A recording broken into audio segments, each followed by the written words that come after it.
They cut her hair in the middle of the office.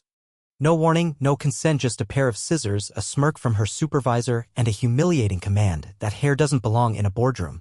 She sat there, motionless, as the curls that marked her identity, her blackness, her history, fell to the carpet like discarded scraps. Laughter followed. Not a single colleague spoke up.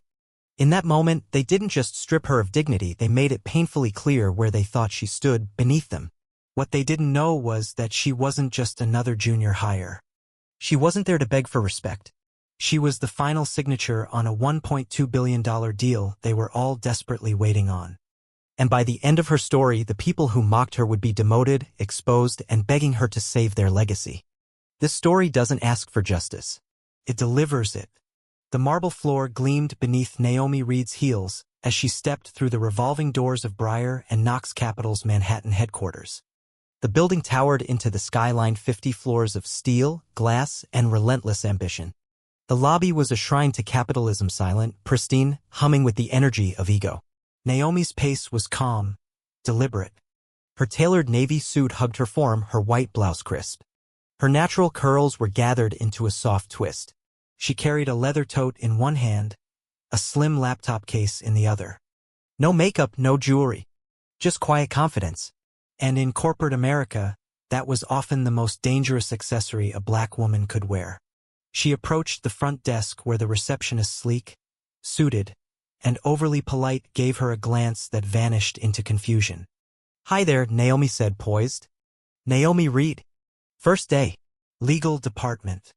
The receptionist frowned, eyes darting down to Naomi's shoes, then back up. "Oh," she said slowly. "Facilities usually enters from the service corridor. Around the back." Naomi blinked. "Excuse me? Are you with janitorial?" the woman asked, trying to keep her voice neutral. "You assumed wrong," Naomi replied calmly. "Legal. First day." A flush crept into the woman's cheeks as she quickly tapped her keyboard. "Of course. Elevators to the left. Floor 32. Naomi offered a thin smile and walked away. Her heels clicked evenly against the floor, but inside she logged the moment. Not because it was new, it wasn't, but because it was the first of many and she needed to remember the shape of the beginning. The elevator was a silver capsule of quiet judgment. She shared it with 3 young men in tailored suits who didn't acknowledge her presence. When the doors opened to the 32nd floor, Naomi stepped out into a sleek open office space with glass partitions, minimalist furniture, and the cold elegance of performance. No one looked up. Only when she approached the front area with the panoramic views did someone turn. A tall woman in a dove-gray blazer glanced her way. "You must be the new diversity hire from HR," she called, her voice casual but sharp. Naomi paused. "I'm sorry."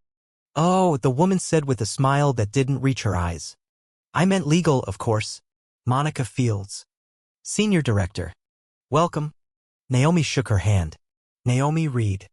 Legal Associate. Pleased to be here." Monica's smile faltered for a second. "Let's hope you're more useful than the last DI experiment," she muttered, not quietly enough.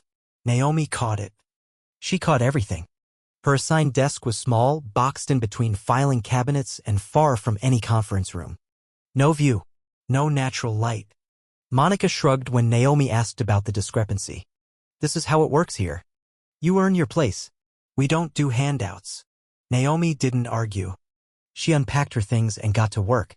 By the end of the week, Naomi had mapped the internal contract protocols, spotted inconsistencies in vendor agreements, and identified potential savings that no one else had. Her background in mergers and acquisitions was razor-sharp. But no one asked for her insights. So she offered them anyway. She arrived early Monday, outlined a proposal to restructure a service contract, and presented it to Monica. The change would save the company over $100,000 a year. Monica didn't open the binder. She dropped it into the recycling bin. "We don't touch contracts unless I say so," she said. "Stay in your lane." Naomi stood silent, then walked back to her desk and saved a private copy of the proposal. On Thursday, the same proposal was presented in a meeting by Ethan Rowe, a white male associate. Monica praised his initiative. His name was in the company-wide email before noon. Naomi didn't flinch. She watched. They isolated her. Her name vanished from meetings. Her inbox grew empty. Her desk was moved to a table near the copier. Then came the haircut. Monica claimed it was about presentation, that Naomi's hair was a distraction. Grace, a junior assistant, was told to do it. Grace trembled. Naomi sat still. She didn't fight. She needed to see how far they would go. They went all the way. The scissors snipped. Curls fell. Monica smiled. Much better, she said. Clean. Professional. Now you look like you belong. Naomi didn't cry. She thanked her. Then walked out. The next day, her desk was gone. Her name removed from the directory. No explanation. And still, Naomi stayed. She worked. She documented. She gathered evidence. Salary spreadsheets, Slack threads, email chains, mocking photos, the betting pool on when she'd quit. And one day, someone in facilities sent her an anonymous email. FYI, private Slack thread. They had placed bets on her exit. Monica participated. Laughed. Encouraged others. Naomi saved it all. She went to HR. Filed a report with Denizian administrator who promised to look into it. A week passed. Nothing. Naomi followed up. Denise claimed the file never existed. She knew what this was. Containment. Naomi waited. Then came the quarterly summit. The final meeting to secure a $1.2 billion investment from Rain's Equity Group. Naomi wasn't on the agenda, but she showed up. She walked into the boardroom with a single folder. 15 executives turned. Monica froze. Naomi, she said, tight-lipped. We're not doing legal today. Naomi opened the folder, placed a sealed document on the table. You've been waiting for the final sign-off, she said. That person is me. Stunned silence. I'm Naomi Reed, legal fiduciary and executive proxy for Rain's Equity Group. Appointed 6 months ago by the chairman. She produced the audit, the salary data, the Slack messages, the betting pool. Your funding is on hold, she said. Pending the following conditions. Termination of Monica Fields.